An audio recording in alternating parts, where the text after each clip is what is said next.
আমার মনে হচ্ছে ফিলিস্তিনের পক্ষে দাঁড়ানো সবচেয়ে বড় গণজামায়াতটা হবে বাংলাদেশে আগামীকাল। গাজার মুসলিম ভাইরা কি ধরনের মানবিক বিপর্যয়ের মধ্যে আছে তা আসলে নতুন করে আপনাদেরকে বলে বোঝানোর মতো ভাষা আমার নাই। আপনারা নিজেরাই তা দেখতে পাচ্ছেন এবং উপলব্ধি করতে পারছেন।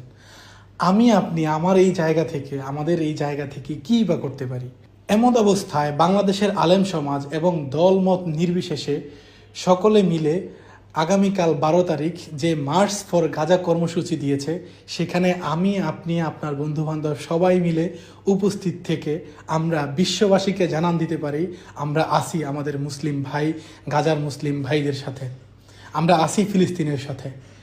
এখানে আপনি কোন ধর্মের মানুষ সেটা কোনো ব্যাপার না, ব্যাপারটা হচ্ছে যে এই ধরনের অন্যায়ের বিরুদ্ধে আপনার দাঁড়ানো আপনার মানবিক দায়িত্ব। আপনার যদি ন্যূনতম মনুষ্যত্ব বোধ থাকে তাহলে আপনার ইসরায়েলি হায়নাদের উপরে যেই ঘৃণাটা আসার কথা সেই ঘৃণাটা আপনার থাকবে। সো আগামীকাল এই মার্চ পর গাজা কর্মসূচিতে আমরা থাকবো এবং আল্লাহর কাছে হাত তুলবো যে হে আল্লাহ, আমাদের গাজাবাসীকে এই ইসরায়েলি হায়নাদের থেকে রক্ষা করুন।